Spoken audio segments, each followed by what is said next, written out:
The evening had settled into a comfortable silence, the kind that wraps around you like a well-loved quilt. I was in the kitchen, cleaning up after dinner, when Zoe, my 10-year-old niece, her face pale under the kitchen lights, whispered, "Aunt Linda, the man in the garage is still breathing." I froze, a glass halfway to the cupboard. "What did you say, Zoe?" She bit her lip, eyes wide and serious. "I saw him. He's in the garage, and he's breathing." The simplicity of her statement, the earnestness in her gaze, it sent a chill down my spine. How could my niece, a child with a vivid imagination but also a sense of truth, say such a thing? And yet, the image she painted was horrifyingly clear. Ethan, my husband of over 2 decades, had been growing distant. His mood swings like the unpredictable tides. I'd attributed it to stress at work, perhaps a midlife crisis clawing at his sense of worth. But Zoe's words painted a sinister picture, one I couldn't ignore. "Stay here," I told her, my voice steadier than I felt. The garage was Ethan's domain, a place cluttered with tools and projects in various stages of completion. As I approached, the door seemed to loom before me, a barrier to a truth I wasn't sure I wanted to uncover. Inside, the dim light cast long shadows, transforming familiar objects into grotesque shapes. But there was no man, no stirring figure to validate Zoe's claim. Relief washed over me, mingled with confusion. What had Zoe seen? Was it a trick of the light, a child's imagination running wild? When Ethan came home later that night, his usual late return masked with the scent of cologne and a tired smile, I watched him closely. "Zoe said she saw something strange in the garage," I ventured, watching for any flicker of guilt or panic. He laughed, a sound that once brought me comfort, but now seemed hollow. "Kids and their imaginations, huh? Probably saw a shadow and thought it was a monster." But the way his gaze darted away, the slight tension in his shoulders, something wasn't right. That night, as Ethan's snores filled the quiet of our bedroom, I lay awake, Zoe's words echoing in my mind. My niece had never been one to make up stories, especially not ones so disturbing. Determined to uncover the truth, I made a decision that would change everything. The next morning, before Ethan woke, I slipped a voice recorder into the pocket of his jacket. It was a desperate, perhaps foolish act, but I had to know if there was more to his late nights and evasive answers. As the day dragged on, my anxiety grew. What would the recorder capture? Was I prepared for the truth, whatever it might be? That evening, when Ethan returned, his usual nonchalance seemed forced. He didn't notice the recorder as he hung his jacket by the door, and my heart raced as I waited for the right moment to retrieve it. The house was quiet when I finally pressed play, my hands trembling. The first few minutes were filled with mundane sounds, the car engine, Ethan humming tunelessly. But then, a voice, not Ethan's, sharp with anger. "You promised me, Ethan. You said you'd leave her." Claire. The name slipped from his lips in a whisper of guilt and longing. My breath caught as their conversation unfolded, a sordid tale of lies and betrayal. They spoke of me as if I were a nuisance to be dealt with, their words cutting deeper than any knife. I sat in the dark, the recorder's cold plastic a lifeline to a reality I no longer recognized. Ethan, the man I'd built a life with, had chosen Claire, his mistress, over me. Their disdain for me, their plans, it was all laid bare. Tears blurred my vision, but a fierce determination took root within me. Ethan and Claire believed they could manipulate my life, discard me like an unwanted toy, but I wouldn't let them have the last word. This betrayal was the catalyst, the moment that transformed me from a passive observer in my own life to an avenger, determined to right the wrongs done to me. Ethan and Claire would learn, the hard way, that underestimating Linda Collins was their gravest mistake. The following days were a masterclass in restraint. I watched Ethan, memorizing his habits, his lies wrapped in half-truths, served with a smile that no longer reached his eyes. The house we shared felt like a stage, each of us playing our part in a tragic play. Marianne, my sister, noticed the change in me. Over coffee one morning, her concern was palpable. "Linda, you've been distant. Is everything okay?" I debated telling her, exposing the raw, ugly truth, but hesitated. Instead, I forced a smile, the lie tasting bitter on my tongue. "Just tired, that's all." Zoe, ever perceptive, watched me with eyes too wise for her age. She didn't ask questions, but her silent support was a balm to my frayed nerves. Ethan's facade began to crack. His phone was a constant companion, messages hidden the moment I entered the room. Work, he'd say, the excuse as flimsy as his fidelity. One evening, as we sat across from each other at dinner, the silence between us heavy, I decided to probe. "Ethan, is everything okay at work? You seem preoccupied." He paused, fork midway to his mouth, and then laughed, a sound devoid of humor. "Preoccupied? Linda, darling, I'm fine, just the usual work stress. But you're home late so often now, and your phone, it's always buzzing." My voice was calm, but my heart raced. Ethan's smile didn't reach his eyes. "Darling, you worry too much. Everything's under control." I nodded, letting the conversation die, but my mind raced. His dismissals, the ease with which he lied, it fueled my resolve. Days turned into weeks, each one a game of chess. Ethan moved with a confidence born of years of deceit, unaware I was 2 steps ahead. The voice recorder became my ally, each snippet of conversation a piece of the puzzle. Claire's voice, demanding and petulant, filled our living room late at night when Ethan thought I was asleep. "I can't wait forever, Ethan. When are you leaving her?" Claire's impatience was a sharp contrast to Ethan's attempts to placate her. "Soon, Claire, I promise. We just need to be careful, plan it out. We can't rush this." Their words, their plans to erase me from my own life solidified my decision. Revenge wasn't just a desire, it was a necessity. Armed with evidence and a plan, I visited a lawyer, my steps determined. The office was sterile, the air thick with the scent of paper and ink. The lawyer, Mr. Jacobs, was a man of sharp eyes and a sharper mind. "Linda, how can I help you today?" His voice was gentle, but I heard the underlying steel. I laid out my case, the recordings, the betrayal. Mr. Jacobs listened, his expression unreadable. When I finished, he leaned back, his verdict heavy in the air. "Linda, you have a strong case for divorce, and the evidence of infidelity strengthens your position. But are you sure about this? Divorce is a significant step." I met his gaze, my resolve unwavering. "I've never been more certain of anything in my life. Ethan and his mistress can't get away with this. I want them to face the consequences of their actions." Mr. Jacobs nodded, understanding my need for justice. "Very well. We'll begin the proceedings. Rest assured, Linda, I'll fight for you." As I left his office, a sense of empowerment enveloped me. The path was set, the pieces in motion. Ethan and Claire thought they were the architects of my downfall, but they were merely pawns in a game they didn't understand. The anticipation of confrontation was a fire within me. Ethan's betrayal had shattered the illusion of our marriage, but in its place, a new Linda was emerging, one who would not be underestimated or cast aside. I returned home, the plan clear in my mind.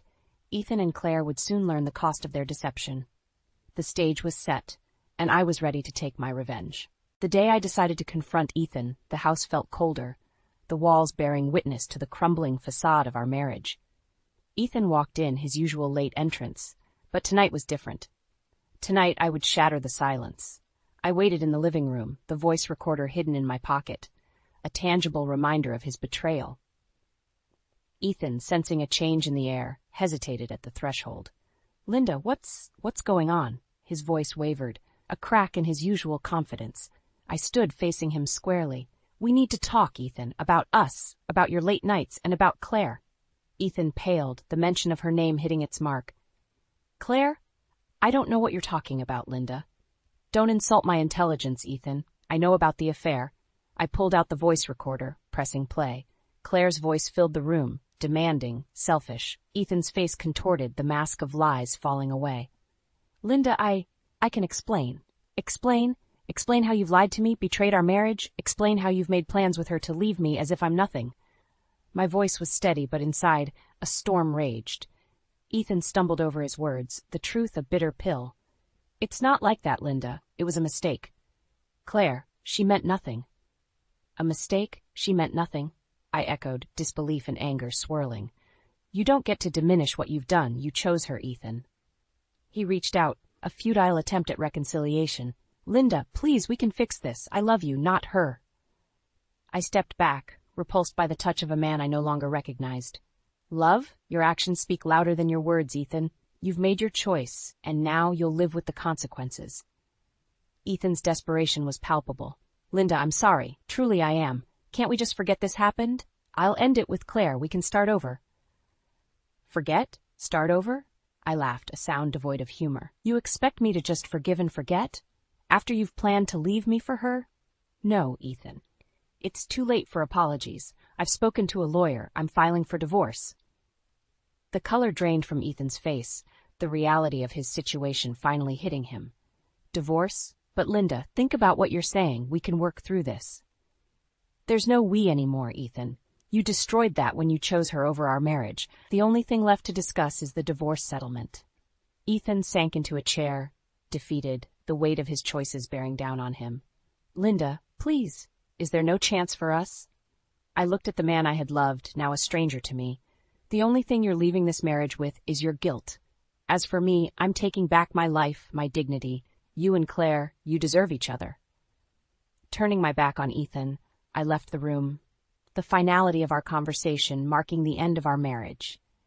In that moment, I wasn't just walking away from Ethan. I was walking towards a new beginning, free from lies and betrayal. The next steps would be challenging, navigating the divorce and rebuilding my life. But as I stood in the doorway, looking back at the man who had been my husband, I felt a surge of strength. Ethan and Claire had thought they could manipulate me, but they had underestimated my resolve. The drama of my shattered marriage was giving way to a tale of revenge and empowerment. Ethan had sown the seeds of his own downfall, and now he would reap the whirlwind. As for Claire, she would soon learn the price of coveting what wasn't hers.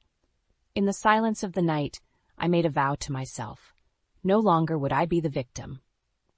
It was time for Linda Collins to take control of her story, to write the next chapter on her own terms. The days following my declaration of divorce were a mix of cold civility and underlying tension. Ethan had moved into the guest room, a symbolic gesture of our broken union. He oscillated between pleading for reconciliation and silent resentment, a dance I no longer cared to participate in. One afternoon, as I was sorting through years of joint memories, deciding what to keep and what to discard, Ethan approached me, his demeanor one of forced casualness. Linda, have you thought more about what I said? About us trying again? I didn't look up from the task at hand, my voice steady. There's nothing left to consider, Ethan. My decision is final. Ethan's frustration bubbled to the surface. But Linda, can't you see I'm trying here? I've ended things with Claire. I'm willing to do whatever it takes. Placing a photo album aside, I finally met his gaze. Ethan, it's too late. You've done irreparable damage. There's no going back from this. His attempt to maintain a facade of contrition crumbled, revealing a glimpse of his true feelings. So, that's it then. You're just going to throw away over 20 years of marriage because of one mistake? One mistake? I echoed, incredulous. You call an affair a mistake? No, Ethan. What you did was a choice, and now I'm making mine. Ethan's anger flared, a stark contrast to his previous pleas. You're being unreasonable, Linda. You're letting your pride ruin everything. My pride. I stood, facing him squarely. No, Ethan. It's my self-respect that you seem to have a problem with. I won't be manipulated or guilted into staying in a marriage that's lost all trust. Ethan opened his mouth to retort but seemed to think better of it, turning away with a muttered curse. The following week brought an unexpected confrontation. Claire, emboldened by desperation or perhaps delusion, appeared at my doorstep. Her appearance was the first face-to-face encounter since the revelation of the affair. Linda, we need to talk, she stated, her tone demanding entrance. I blocked the doorway, my posture unyielding. There's nothing to discuss, Claire. You've said enough. Claire's composure slipped, revealing the selfishness beneath. You're making a mistake, Linda. Ethan loves me. You're just standing in the way of our happiness. The audacity of her words ignited a fire within me. Your happiness? At the expense of my marriage and my life? You're delusional if you think I'll step aside for a homewrecker. Her face reddened, anger and entitlement warring for dominance. I love him, and he loves me. You're just a bitter, old woman who can't let go. Let go? I laughed, a sound devoid of amusement. Claire, I'm not holding on to Ethan. I'm freeing myself from a liar and a cheat. And as for you, you're welcome to him. But know this, the man who cheats with you will cheat on you. Claire faltered, her bravado crumbling. You'll regret this, Linda. Ethan will never be happy with you. I stepped closer, my voice a whisper of resolve. He's your problem now, Claire. But remember, when he lies to you, when he betrays you, you'll have only yourself to blame. Turning on her heel, Claire stormed off, her departure marked by a slammed car door and the screech of tires. Watching her leave, I felt a sense of closure. The confrontation was a catalyst, propelling me further away from the life I had known with Ethan and closer to the future I was determined to build for myself. The path ahead was uncertain, fraught with legal battles and emotional turmoil, but I was ready. Ethan and Claire's selfishness had shattered my world, but in its place, I was building something stronger, something purely mine. The drama of betrayal was giving way to a tale of resilience and rebirth. My story was far from over. In fact, a new chapter was just beginning. The legal proceedings of our divorce began to unfold with a rhythm dictated by paperwork and court dates, a dance I never wished to learn. Ethan's attitude shifted from contrition to hostility as he realized I was serious about going through with the divorce. Our interactions, limited to necessary exchanges, were charged with the tension of a truce on the verge of breaking. It was during one of these exchanges, as we met to discuss the division of assets with our lawyers present, that Ethan's facade of cooperation crumbled entirely. "Linda, this is absurd. You're taking everything. What about me? What about my rights?" Ethan's voice rose, laced with indignation and disbelief. I remained calm, my lawyer's presence a stabilizing force. "Ethan, I'm not taking everything. We're dividing assets as per the law. You made your choices, and now there are consequences." Ethan scoffed, turning to his lawyer in a display of frustration. "This is what I get for years of marriage? She's stripping me of everything over a mistake?" His lawyer, a man of patience worn thin, tried to interject. "Ethan, we've gone over this. The terms are fair considering the circumstances." But Ethan wasn't listening, his gaze fixed on me. He spat. "You're enjoying this, aren't you? Ruining my life, taking everything we built together." I met his gaze squarely, my voice steady. "I'm not ruining your life, Ethan. You did that on your own, and I'm not taking anything that isn't rightfully mine. You seem to forget the part you played in this." The back and forth continued, with Ethan's lawyer attempting to mediate, but Ethan's bitterness permeated the room. It was clear he saw himself as the victim, unwilling to acknowledge the pain and betrayal his actions had caused. As the meeting concluded, with little progress made, Ethan's parting words were a mix of threat and plea. "You'll regret this, Linda. You can't just erase me from your life." But I was resolute, bolstered by the support of my lawyer and the knowledge that I was fighting not just for my assets, but for my dignity and future. The following weeks were a testament to my resolve. I poured my energy into my work and began reconnecting with friends I'd neglected, rebuilding the life Ethan had tried to overshadow. The loneliness that crept in during quiet moments was a stark reminder of the cost of freedom, but I was learning to embrace it as a necessary part of healing. It was during this time of tentative rebuilding that I received a call from Marianne, her voice tight with concern. "Linda, have you heard? About Ethan?" I braced myself, unsure of what news my sister could bring that involved Ethan. "No, what happened?" "He's been fired," she revealed, the words heavy with implication. "His affair with Claire, it wasn't just a secret from us. He was her superior at work. The company found out and, well, they didn't take it lightly." The news was a shock, yet part of me felt an inevitable justice in the outcome. Ethan's recklessness had finally caught up with him, his professional life now as fractured as his personal one. "Are you okay?" Marianne asked, her concern palpable even over the phone. I paused, considering her question. "I'm relieved in a way. It's another confirmation that I made the right decision. Ethan's choices have consequences, and it's time he faced them." The conversation with Marianne ended on a note of sisterly support, but as I hung up, I couldn't help but reflect on the twisted path of retribution Ethan and Claire had found themselves on. Their actions had woven a web of consequences that extended far beyond our failed marriage. As the divorce proceedings continued, with each step forward feeling like a battle won, I realized that the greatest revenge was not in the suffering of Ethan, but in the life I was building from the ashes of his betrayal. My resurgence was a testament to my strength, a narrative of triumph over the deception that had sought to define me. The final divorce settlement meeting was set in a stark, impersonal conference room, the kind of place where futures were dismantled and divided like mere business transactions. Ethan was already there when I arrived, his posture rigid, the lines of defeat etched deeply into his face. As we sat down at the table, flanked by our lawyers, the air was thick with unspoken words and the ghosts of a shared past. The lawyer began to outline the terms of the settlement, a fair division of assets that leaned in my favor, acknowledging the imbalance Ethan's actions had caused. Ethan, simmering with a mix of resentment and resignation, finally spoke, his voice laced with bitterness. "So this is it, then? You take everything? Leave me with nothing?" I looked at him, really looked at him, seeing the man I had once loved, reduced to this shell of self-pity and blame. "Ethan, you're not being left with nothing. But actions have consequences. We both know you brought this on yourself." His laugh was hollow, devoid of humor. "And what about you, Linda?